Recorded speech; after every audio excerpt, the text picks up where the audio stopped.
Hatiku sedih, hatiku gundah, tak ingin pergi. Semangat, oke. Semangat, oke. Lagu bersemangat nih. Semangat. Iya, aku lagi galau. Kenapa, Bu? Lagi galau, gangguin aja sih. Lagi galau? Iya. Oh, ya udah lagi galau mah, biarin aja. Ih, Pak Febi, kalau lagi galau jangan gangguin. Iya, nggak diganggu. Hatiku bertanya. Semangat, oke. Pak Febi gangguin terus. Ya, lagian Bu Dina. Nih, gini ya, Bu. Ini lagi tumben-tumben nih, teman-teman kreatif nih. Biasanya kita kalau opening ruang BK kan sendirian. Ini tiba-tiba udah ada co-hostnya nih, Mas. Tumben, beda banget nih. Tapi lagian ngomong-ngomong, kenapa sih Bu Dina ini masih siang loh? Kok udah galau aja? Kita harus semangat. Lagunya gimana Pak Febi tadi? Semangat, oke. Kenapa saya jadi nyanyi lagi ya? Jadi saya ngilang. Saya jadi pengen nyanyi juga. Ya udah, nanti aja yuk kita duduk dulu Bu kalau gitu. Iya. Ini Bu Dina. Kenapa lagi ya Bu Dina nih, ini lagu enak banget nih lagu. Sebenarnya nanti saya kasih lagunya ke Bu Dina ya. Tapi jangan saya jadi nyanyi terus nih. Jadi gimana Pak Febi lagunya? Semangat, oke. Ya kan? Kayak gitu lagunya. Jadi semangat juga saya Pak Febi. Jadi semangat juga. Ya harus dong semangat, ya kan? Gimana lagunya tadi? Hatiku sedih, oke. Bukan itu dong. Semangat, oke. Tapi nyanyi mulu tuh saya kena royalti nih. Tapi kalau misalnya ngeliat Bu Dina yang sedih tadi, galau tadi, saya jadi... Pak Febi, tadi dulu. Saya terima kasih banget loh Pak Febi. Saya sebenarnya honestly sudah ngerasa burn out banget. Dan terima kasih Pak Febi udah merasa banget apa yang saya rasakan. Iya. Saya belum selesai ngomongin. Oh iya. Silakan Pak. Sedih, galau, pusing saya jadi nih. Banyak banget istilah burn out, literally which semangat, oke. Ikut juga sama Pak Febi. Pusing saya jadi. Pokoknya gini Bu Dina. Bu Dina nggak usah pusing. Karena kayaknya seru juga nih kalau misalnya kita bisa membuat seminar tentang kesehatan jiwa atau mental apa tadi? Mental health. Itu bagus tuh. Kita bikin itu. Buat saya Pak Febi. Iya. Aduh jujur saya happy banget nih Pak Febi. Kan muncul lagi istilah-istilahnya. Iya dong. Iya. Bu Dina bisa ikut. You can join in this event. Bukan main. Apa tuh Pak Febi? Semuanya harus ikut juga. Nular deh nih bahasanya kayaknya. Bahasa yang ngomong kayak gini. Yaudah, pokoknya nanti kita siapkan saja Bu Dina untuk kegiatan ini ya. Tapi intinya seminar mental apa tadi Bu? Mental health. Seminar mental health ini kita adakan karena kan nggak usah hari ini tuh tanggal 10 Oktober bertepatan dengan Hari Kesehatan Mental Sedunia. Iya, betul. Cocok kan? Cocok sekali Pak Febi. Udah, kita akan cari narsum. Tapi aman nggak Pak Febi narsumnya? Ada kayaknya. Pak Febi ada yang kenalan? Ada. Coba. Saya telepon dulu kali boleh ya? Oh boleh. Oke, teleponnya. Halo, oke. Udah. Aman narsumnya? Udah Pak Febi. Udah. Di ruang BK mah nelfonnya cepat langsung paham. Top banget. Aman. Udah nih katanya. Iya. Oh dia WA. Udah dekat lagi putar balik. Oh ya oke. Udah deket ya? Jadi ntar tinggal kita jemput aja Bu Dina. Oke sip. Keren Pak Febi. Mantap emang. Siapa lagi kalau bukan Pak Febi. Tinggal ngobrol. Yoi. Udah dekat. Oke. WA lagi nih. Oh udah sampai di depan gerbang. Cepet banget Pak Febi. Tinggal kita jemput. Oke. Sip. Iya, sambil jalan dia. Udah sampai Bu Dina. Ih, hebat banget, cepet ya. Kita jemput loh. Oh iya. Bu Dina, udah sampai. Oh iya. Ya kan? Iya, mohon. Udah sampai, langsung udah dekat. Silakan. Iya, udah sampai. Iya. Kenapa yang kok kasih nggak paham ya dikasih kode untuk jemput ya? Bu Dina udah sampai loh. Udah sampai. Oh iya, silakan Pak Febi. Saya ngasih kode loh, Bu. Oh ya ampun, Pak Febi tuh ngasih kode ya. Iya, dari gue yang jemput. Mohon maaf Pak Febi, saya belum nyambung. Nggak nyambung. Silakan loh Pak Febi. Loh, saya pikir udah ngerti mau jemput. Dia saya nggak jadi duduk lagi dong. Iya, silakan aja deh Pak Febi. Sekalian aja Pak, udah terlanjur berdiri. Ya, jadi saya jemput nih. Iya. Ya udah, permisi Bu Dina. Beneran saya jemput ya? Beneran Pak. Ya udah deh. Ada yang ketinggalan Bu, handphone saya. Oh iya. Aduh, handphone hati-hati ya Pak ya. Iya. Aduh, jadi duduk lagi nih Bu. Pak sekalian aja Pak, udah berdiri tadi. Tetap nggak berhasil lagi, ya udahlah. Iya. Saya jemput nih Bu. Kayak setrikaan Bapak lama-lama ya. Iya, saya mau jemput. Hati-hati Pak. Beneran nih? Iya Pak, keren Bapak deh pokoknya. Ibu nggak mau yang jemput? Enggak usah. Udah deket? Iya, sekali-sekali Bapak lah. Ya. Katanya udah deket itu. Enggak mau. Udah deket pintu Bapak udah. Beneran? Iya. Makasih ya Pak. Beneran saya jemput? Iya Pak, keren Bapak. Ya udah dah. Tadi lagunya enak juga ya. Semangat, oke. Semangat, oke. Halo, apa kabar? Aku Hilal. Halo, nama aku Revanya. Kalau namamu siapa?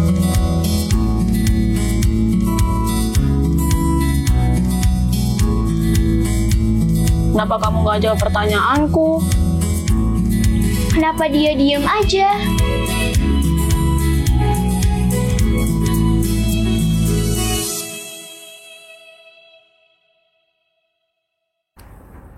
Nah, silakan Mbak Nelly. Hai, juga Mbak Nelly. ada Bu Dina. Iya, saya dengan Dina. Beliau juga guru BK di sini. Oh iya. Mbak Nelly, Bu Dina juga Silakan. start dulu. Kalau itu saya ke meja juga ya. Baik, permisi, mohon maaf. Wah, senang nih. Kita kedatangan psikolog Bu Dina. Mbak Nelly. Mbak Nelly juga udah sering nonton liputan atau acara ini, sering nonton. Nah, kita kasih tahu juga nih, Mbak Nelly, kalau misalnya ruang BK adalah ruang di mana kita di sini bisa membahas semua isu-isu tentang penguatan karakter. Seperti mulai dari profil pelajar Pancasila, kemudian 3 dosa besar pendidikan, dan juga serta inklusivitas dan kebinekaan. Di sini. Tadi udah ketemu dengan Bu Dina ya? Sudah. Tapi kelihatannya gimana? Kayak kelihatan masih galau gitu, banyak pikiran ya. Jangankan Bu Dina, ini kayaknya kru-kru ini juga kayaknya lagi banyak masalah nih. Kru juga di sini, Mbak Nelly. Iya, tuh kelihatan ya, tuh. Mbak. Dari tadi ya di segmen 1 tuh kayak banyak masalah. Jadi kita panggil aja kru sini. Kita dengerin. Ini mumpung ada psikolog, gabung. Mumpung ada psikolog, kita dengerin nih Saya ikutan juga ya, Mas Feby? Ya boleh, kesehatan mental. Wah nih, lumayan. Oke. Kumpul. Bentar. Loh ini mbaknya, coba ini bawa apa ini mbaknya? Ini mau main tenis saya, Bang. Loh kok malah bawa bed? Kenapa kesini? Tadi disuruh Pak Redi saya kesini. Lagi main? Iya. Ya, lagi main mah yaudah nggak apa-apa deh. Ikut saya nih, boleh. Ya udah nggak apa-apa, ikut aja. Ayo silakan. Iya. Mbak Jadi Nelly. gini, Pak Feby terkait dengan kesehatan mental nih. Ya. Sebentar Bu. Oh. Bentar. Kalau kalian semua di sini siapa yang syuting? Gak ada. Balik kita kaji sembarangan. Gimana? Ada yang syuting. Saya kan kayak ikut syuting ini, Pak. Boleh, Pak? Enggak udah semuanya sana dulu juga. Pak. Ini yang Pak. lah kenapa jadi lempar bola ke saya ya? Jadi begitu Bu Dina sini. Maaf. Astaga malah. Jadi gak enak. Kan Pak Feby maaf. Bu Dina malah tuh, temenin saya tuh kan. Oh iya. Banyak pikiran kan? Iya, Bu. Bu Dina, gini Mbak Nelly emang pada suka bercanda semuanya di sini. Bu, bercanda. Tuh kan, tuh lihat tuh, bercanda. Kayak kita harus segera buru-buru. Iya nih, Mas Feby. Bikin seminar deh. Kan? Nggak boleh di lapangan udah pada kacau nih orang-orang nih, Mbak Nelly. Bener, Bu. Oke. Sabar Pak Feby. Saya sabar banget Bu. Kayaknya dari tadi marah-marah terus ya. Sabar, saya nggak marah-marah Bu. Dari tadi tuh, Bu, mama terus tuh, Bu. Ada masalah apa? Nggak ada, ya sih ada masalah. Yaudah, mohon maaf ya Bu ya, Mbak Nelly. Emang Mbak Dina juga nih, ya kan sering mancing mania saya. Mbak Dina? Mancing mantap mania. Keren, hebat ya krunya ya. Padahal nggak ada briefing sebelumnya. Kita balik ke fokus, balik ke rencana awal kita ya. Tadi kan seperti ya Bu Dina kita seperti sudah bahas tadi, kita ingin membuat seminar kesehatan mental atau seminar mental apa? Mental health. Mental health. Jadwal aman nih kalau bisa jadi narasumber. Aman, buat sekolah CB jadwal aman ya. Iya, Yes, alhamdulillah. Sip. Catat tuh Bu Dina, kalau misalnya kita sudah dapat satu narasumber, yaitu psikolog Mbak Nelly, sudah aman. Tapi sebelumnya saya juga mau nanya nih, Mbak Nelly. Kemarin tuh saya lihat postingannya Bu Dina. Dia bilang gini, aduh, aku kayaknya OCD deh. Nah, aku kaget tuh. Terus di WA, ya kan, gitu kan? Di WA juga. Kan saya jadi kayak diagnosis diri sendiri. Kan saya ngeliat Bu Dina kayak gitu, ikut-ikutan jadinya. Jadi sebenarnya boleh atau enggak? Dan harusnya gimana sih? Mana kalau Ya, self diagnosis ya. Iya. Bahasa anak sekarang tuh kena mental. kan mental, betul. Jadi self diagnosis itu atau mendiagnosis diri sendiri itu adalah suatu fenomena di mana kita melabeli diri kita berdasarkan informasi yang kita terima. Jadi tidak ada keterlibatan pakar, tidak ada keterlibatan ahli. Memang sebenarnya kalau di sisi positif, ini membuat orang itu aware dengan dirinya dia sendiri. Dia merasa kalau dirinya bermasalah, dia merasa dirinya tuh ada yang berbeda gitu. Tapi di sisi lain negatifnya nih, ini akan menimbulkan kecemasan yang berlebihan. Makanya biar tidak salah gitu ya, kita harus hati-hati dalam mencari informasi. Nggak bisa tuh kita hanya mengandalkan internet misalnya, karena sekarang semua bisa diakses, semua kita bisa menggali informasi di situ, tapi kita nggak bisa hanya mengandalkan internet. Kalau misalnya kita merasa ada masalah atau kita merasa berbeda gitu ya dengan orang-orang, kita boleh kok bercerita, cari orang yang paling membuat kita nyaman gitu, sehingga kita bisa ceritakan, terus kemudian kalau memang perlu tindak lanjut bisa mendatangi profesional, gitu ya, berkonsultasi. Tetap perlu ada pendampingan profesional juga ya, Betul. karena jangan sampai self diagnosis malah salah Betul. mendiagnosa. Iya. Ini kita salah melakukan tindakan ke depannya. Begitu loh Bu Dina. Makasih loh Pak Pebi, saya jadi terharu nih. Ya ampun. Kan? Tapi Pak Pebi kembali lagi Ya. nih kita ngomong masalah seminar. Iya. Kira-kira ada hiburannya nggak sih Pak Pebi Wah. untuk seminar ini? Ide bagus tuh. Bu Dina ada saran? Ada. Astaga, nggak usah kencang-kencang Bu. Mohon maaf. Saya juga kaget nih, itu tuh soundman tuh, sampai kaget dia. Mohon maaf ya, soundman. Ada gitu kenceng banget. Masa ngomongnya ada, itu kan kesian ya. Kaget dua kali. Juga. Jangan kencang-kencang kesian Bu, ya kan? Pak Pebi, Hmm. saya tuh punya kenalan Iya. orang tua hebat Bu. Dia tuh juga punya anak kecil, tapi anaknya juga hebat. Dia juga bisa menari. Oh, dia juga bisa menari anaknya. Ini keren loh. Boleh tuh Bu Dina aja sesekali ya Mbak Nelly.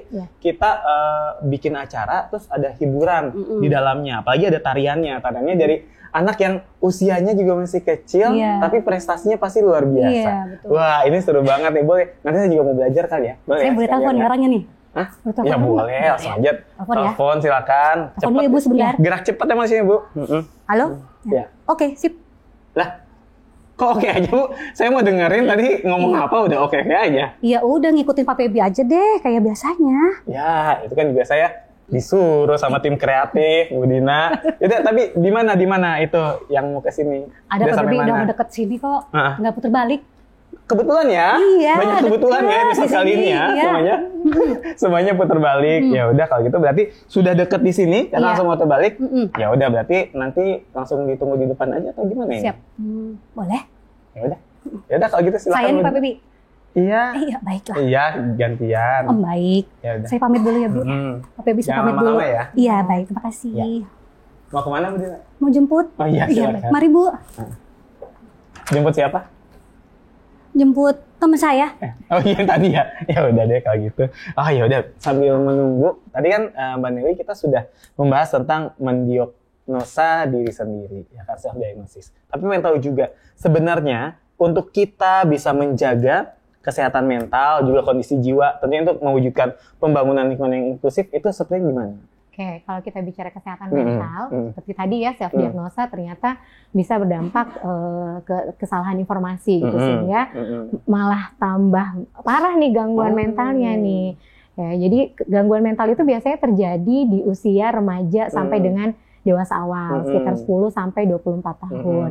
Nah, biasanya ini akan dikaitkan dengan pendidikan, dengan lingkungan sosial yang negatif gitu. Sehingga kita perlu nih berkolaborasi, bekerja sama gitu, di mana memang waktu anak ini kan terbagi antara di sekolah dengan di rumah. Iya. Jadi kedua tempat ini bertanggung jawab nih mewujudkan kesehatan mental yang baik gitu. Bagaimana caranya di sekolah itu tidak ada tekanan, tidak ada kekerasan, tidak ada pelecehan gitu ya. Terus kemudian di rumah juga tidak ada tuh perbandingan, tidak ada membedakan antara anak yang satu dengan yang lainnya. Sehingga ketika lingkungan sekolah, ketika lingkungan rumah itu menerima gitu ya berbagai macam perbedaan, ini bisa mewujudkan kesehatan mental yang baik buat anak-anak. Oh, jadi seperti itu memang sudah jelas nih ya bahwa di keluarga juga dipastikan lingkungannya kondusif untuk mendukung. Kemudian di sekolah, di satuan pendidikan juga sama, kita memastikan bahwa lingkungannya bisa menjadi lingkungan yang aman, nyaman, dan juga merdeka juga dari kekerasan ya, Bu ya. Jadi,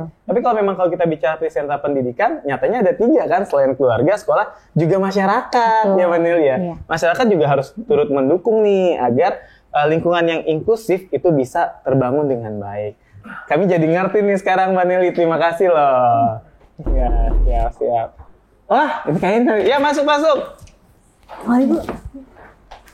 Nah, ini loh Pak Pebi yang kita sebutkan orang tua hebat dengan anak yang jago banget nari. Halo, Ibu. Terima Apa kasih kabar? Baik, ini temannya Bu Dina ya. Kami manggilnya apa kalau boleh tahu? Mami Zalga. Mami Zalga Iya. ya. Oke, Mami Zalga terima kasih sudah mampir ke sini. Iya. Tapi kata Bu Dina tadi sama anaknya, apa sendirian? Oh, anaknya ada tapi masih di depan jajan sama kakaknya. Lagi jajan? Iya. Saya boleh ikut jajan nggak? Oh, lagi jajan sama kakaknya ya? Iya. Oh iya, jadi emang di sini kenapa pada semua jajan ya? Setiap narasumber bilangnya jajan. Entah itu mau jajan cilok semuanya jajan. Heran saya. Mbak Nelly nggak mau ikut juga jajan? Iya, jajan bareng ya. Iya. Nah di sini juga ada psikolog nih, Mami Zalga. Jadi rencana itu kita akan membuat seminar kesehatan jiwa atau seminar mental apa, Bu Dina?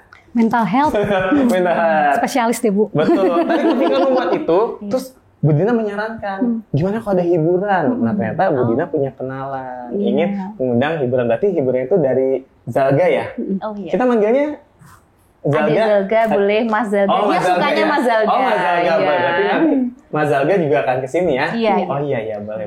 Sebagai tambahan Pak Pebi, Iya, Zalga ini usia baru 5 tahun. 5 tahun. Iya Pak Pebi, walaupun didiagnosa SID. SID, aku tahu. Pasti Apa tuh? SID itu Sensory Integration Disorder, ya kan? Iya betul. Ya, Pak Pebi mah paling tahu. Iyalah, dan dia pun pintar nari loh Pak Pebi. Seriusan? Iya. Wah, seru ya. Nah, Mami Zalga, kita juga mau tanya. Sebenarnya bagaimana nih awal mula Mami Zalga menyadari bahwa Mas Zalga ini memerlukan pendekatan khusus sebagai anak yang berkebutuhan khusus? Iya, jadi sebenarnya Zalga itu sudah menunjukkan gejala dari kecil. Dari usia 2 tahun sudah mengalami kesulitan bicara, kemudian ada masalah gangguan fokus, terus ada kondisi yang sangat aktif, dan gejala-gejala lain yang saya tuh malah nggak tahu, taunya setelah saya screening gitu loh, kalau itu ternyata adalah gejala. Akhirnya setelah 3 tahun itu ya, saya melakukan stimulasi di rumah dengan membaca buku awalnya. Nah di usia 3 tahun itu udah mengalami ledakan bahasa untuk masalah bicaranya seperti itu. Saya masih ngerasa kayak oh tenang gitu. Nah 3 ke 4 tahun ini kok masalah fokusnya masih apa ya, masih susah. Terus anaknya aktifnya sampai aktif banget kayak gitu, nggak ada kontak mata saat berbicara. Bahkan kalau dipanggil namanya itu 5 kali paling nggak, itu baru noleh dia. Jadi benar-benar yang kalau dipanggil itu yang dia itu nggak aktivitas tapi dipanggil nggak mau noleh, nggak mau ada respon gitu ya, nggak mau merespon. Akhirnya saya screening waktu itu dan muncullah diagnosa SID tersebut. Seperti itu ya. Ini menjadi sebuah pengalaman yang luar biasa juga tentunya Mami ya. Dan kita kalau berkenan boleh nggak berbagi cerita ke kita semua nih tentang pengalaman luar biasa tadi. Kalau kehidupan sehari-hari tuh seperti apa di rumah? Jadi saya seorang ASN, saya perawat bekerja di Puskesmas. Karena kebetulan Puskesmas itu kan masuknya nggak sampai sore ya, sampai jam 2 seperti itu. Akhirnya saya pulang itu langsung mengerjakan PR-PR dari psikolog, dari dokter tumbuh kembang, dari kakak terapis gitu. Jadi memang pulang kerja itu saya langsung eksekusi gitu, bikin mainan buat Zalga, melakukan terapi-terapi di rumah sesuai dengan advice dari profesional seperti itu. Siap. Bahkan maksud saya kalau misalkan Pak Pebi lihat sekarang Zalga itu nggak kayak anak-anak yang berkebutuhan khusus karena memang sekarang tuh pesat sekali perkembangannya pesat, sudah bisa diajak ngobrol.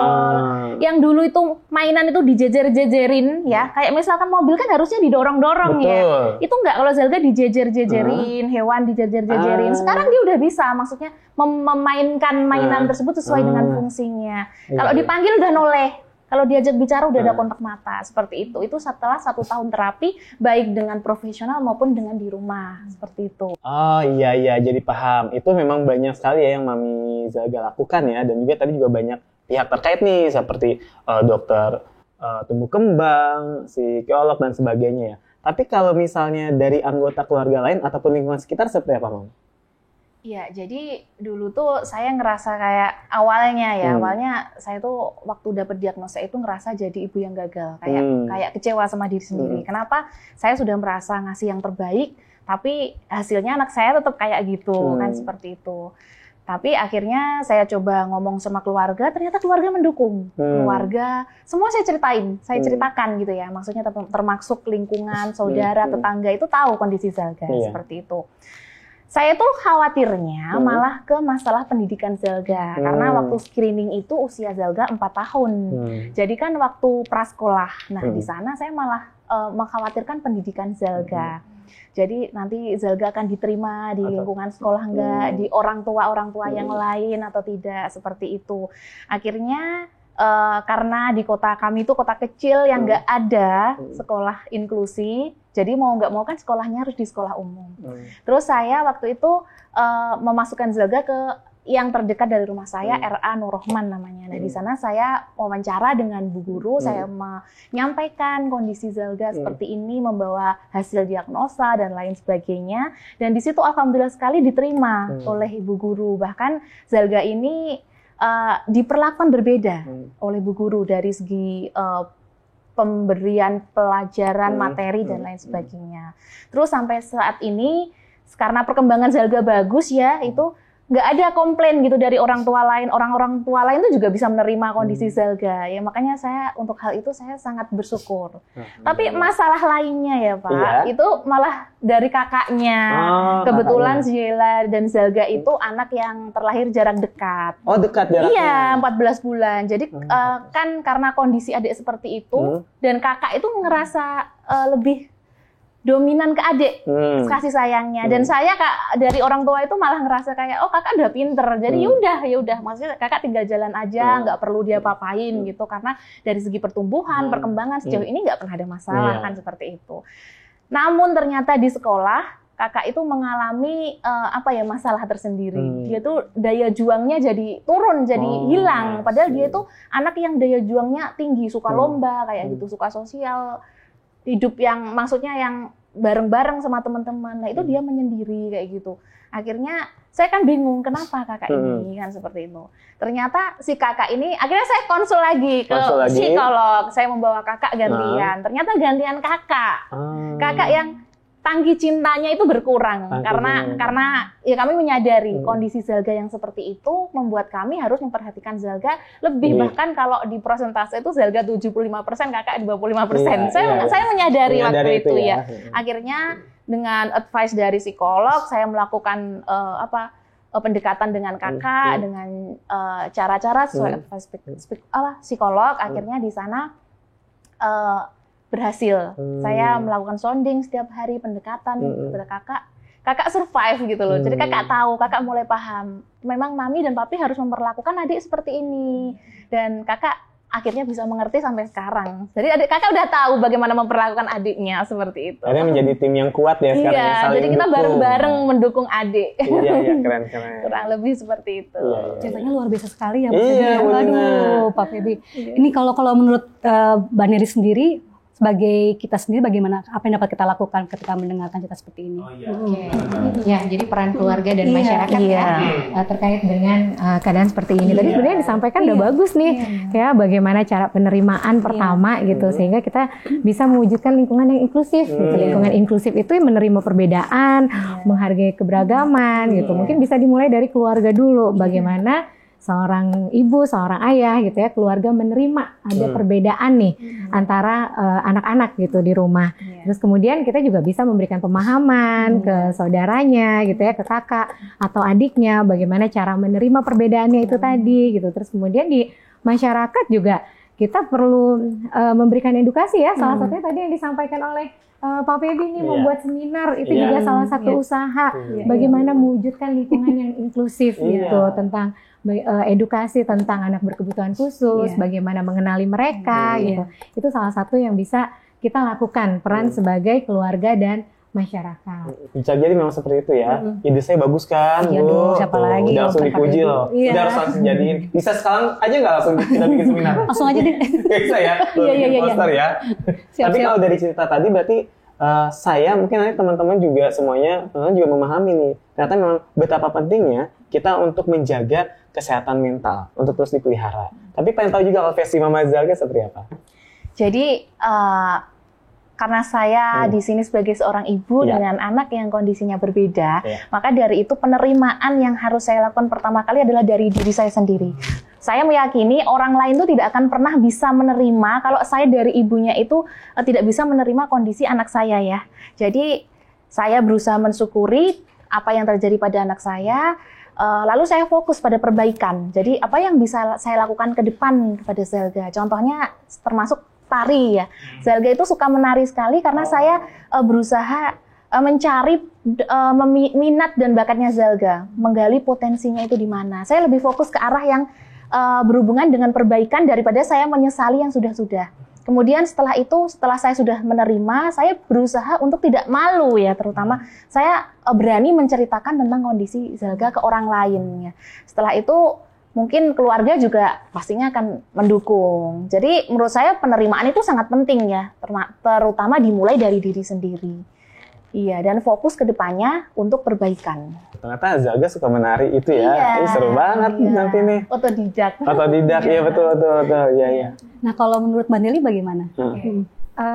Orang tua itu salah satu faktor terpenting ya dalam pengasuhan ya, apalagi dengan anak berkebutuhan khusus gitu. Memang yang kita tahu kan ada resiko tinggi ketika orang tua memiliki anak berkebutuhan khusus gitu. Kita sebagai orang di sekitarnya, kita boleh membantu gitu sebagai teman bercerita, sebagai atau dari pihak sekolah nih, ketika kita melihat ada salah satu murid yang memang dia punya keunikan tersendiri, kita bantu gali bakat, minatnya kemana, bakatnya kemana gitu ya, sehingga kita bisa memfasilitasi sesuai dengan kebutuhan anak tersebut gitu. Ya, terus kemudian buat orang tuanya sendiri, saya rasa perlu memberikan reward ya terhadap dirinya sendiri. Ada penghargaan yang diberikan dan itu juga nggak perlu terlalu mahal gitu ya, tidak perlu dengan modal yang besar gitu. Menghargai, bersyukur gitu, mendapatkan lingkungan keluarga yang support itu juga salah satu reward buat diri kita sendiri sebagai orang tua gitu ya, sehingga kita bisa sebagai orang tua itu bisa merasa tidak sendirian gitu. Ada orang-orang yang terlibat di dalamnya, ada orang-orang yang bersama-sama membantu gitu kan untuk tumbuh kembang dari anak berkebutuhan khusus tersebut. Gitu. Jadi banyak dapat ilmu dari Mbak Nelly dan juga mendapatkan cerita yang sangat inspiratif dari Mami Zaga. Seneng banget loh, ini keren loh kita terinspirasi semua ya Pak Bibi ya. Bisa dengar cerita seperti ini, seneng banget ya. Siapa Pokoknya tahu, terima kasih loh. Bisa diajari nama Mas Zaga nari kita Mau. Aku juga mau kalau kita diajari. Ini bagus tuh Bu Dina, kalau misalnya nanti kita bisa diajari nari sama Mas Zaga ya. Iya. Kayaknya Pak Bibi Ade atau Mas Zaga sudah selesai kayaknya. Iya kali, dia tadi jajannya lama banget. Nanti jangan-jangan atau jangan dimakan di sana langsung dihabisin. Iya, jangan-jangan diborong semua sama Mas Zaga. Ya udah deh kalau gitu, atau mau kita jemput aja kali ya? Boleh. Saya izin jemput ya Pak Bibi. Iya, bener nih. Iya, benar. Alhamdulillah, bukan saya. Iya, saya alhamdulillah udah nggak saya kode-kode Pak Bibi deh. Iya. Baik, saya izin pamit dulu ya Pak Bibi. Boleh, terima kasih. Oke, baik. Silakan. Yuk, sama Mami Zaga juga ya. Sama Mami juga. Jangan lama-lama loh. Iya, pamit dulu ya Ibu sebentar. Terima kasih ya. Saya sebenarnya mau jemput loh, tapi nggak usah deh. Ya udah, sambil menunggu Mbak Nelly, saya jadi makin penasaran gitu tentang kesehatan mental. Boleh nggak kita dapat informasi lebih atau pesan-pesan untuk kita semua nih? Sebenarnya bagaimana kita untuk menjaga kesehatan mental kita? Oke, kalau kita bicara kesehatan mental itu kan gimana kondisi seseorang bisa mengenali potensinya, bisa tahu bagaimana cara menyelesaikan masalah gitu ya, sehingga tadi itu perlu kolaborasi. Ya, perlu adanya kesamaan tujuan untuk mewujudkan kesehatan mental gitu. Karena kesehatan mental itu juga awalnya orang-orang yang mengalami gangguan mental itu bukan terjadi karena baru minggu kemarin gitu. Tapi ini ada pengalaman masa lalu yang memang membuat orang itu tidak merasa nyaman gitu. Terus kemudian ketika orang tersebut tidak nyaman, itu balik lagi tadi ya, ada self diagnosa itu yang mencari informasi untuk dirinya sendiri, tapi tidak melibatkan profesional gitu. Sehingga kita perlu berhati-hati kembali lagi gitu ya, karena memang melabel diri sendiri dengan kacamata sendiri itu ternyata belum tentu benar gitu, dan efeknya akan menimbulkan masalah yang baru. Karena kesehatan mental juga kan itu juga bagian dari kesejahteraan seseorang gitu ya. Nah, bagaimana ketika kita bisa mewujudkan kesehatan mental, terutama untuk diri kita sendiri, yang pertama memang kita harus punya ini nih pemahaman gitu ya, pemahaman terkait dengan kecerdasan emosi gitu. Bagaimana kita menyelesaikan masalah, nggak boleh kebanyakan baper gitu ya, jangan terlalu menganggap omongan-omongan orang itu mikirin apa yang dibicarakan orang lain gitu ya. Orang sekarang kan pokoknya itu tadi, jangan hati-hati dengan kena mental gitu. Biasanya awalnya dari baper-baper dulu itu gitu. Terus kemudian kita juga perlu memilah nih. Ketika kita punya banyak aktivitas, kita perlu membagi waktu antara aktivitas dengan istirahat.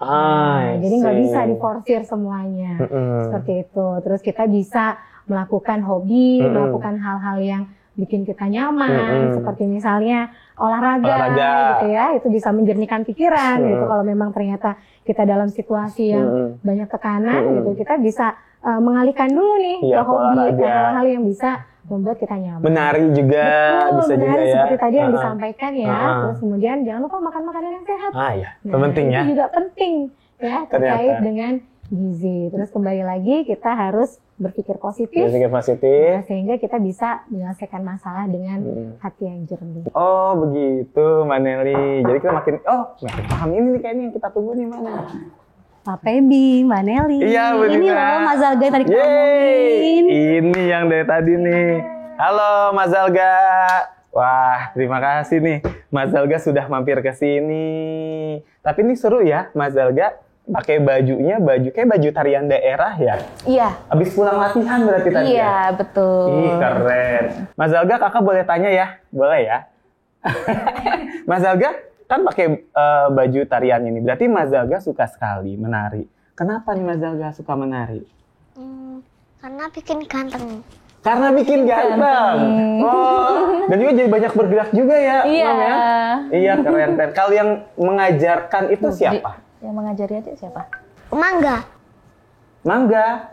Jadi kalau dulu itu tarinya otodidak, dia tuh tiba-tiba bisa nari sendiri. Cuma karena dari arahan psikolog untuk disalurkan potensinya dan minatnya itu akhirnya dimasukkan ke les tari. Oh, iya. Jadi memang otodidak, tapi biar lebih memperdalam lagi, akhirnya diarahkan untuk latihan di sanggar gitu ya. Wah, kalau itu saya juga mau. Bener, saya juga mau ikutan nari ya. Saya juga mau Pak. Bu Dina juga mau juga. Iya benar, sabar Bu, sabar maksudnya itu biar kita latihan nari biar bisa memberikan inspirasi seperti Mas Zalga juga. Saya juga mau dong latihan nari. Oh, Mbak Nelly juga mau. Iya, Ya mau udah, bisa boleh. belajar nari juga. Boleh kita latihan nari Mbak Nelly. Tapi saya harus pergi nih, saya mau Tuh. praktek lagi. Oh alah, tadi katanya mau latihan nari tapi harus pulang duluan. Yaudah nggak apa-apa. Yang penting Mbak Nelly tolong mohon kosongkan jadwalnya karena kan kita ada yang membuat seminar mental apa tadi Mbak Dina? Mental health di sekolah kita gitu ya. Oke. Nanti tolong kosongin jadwalnya.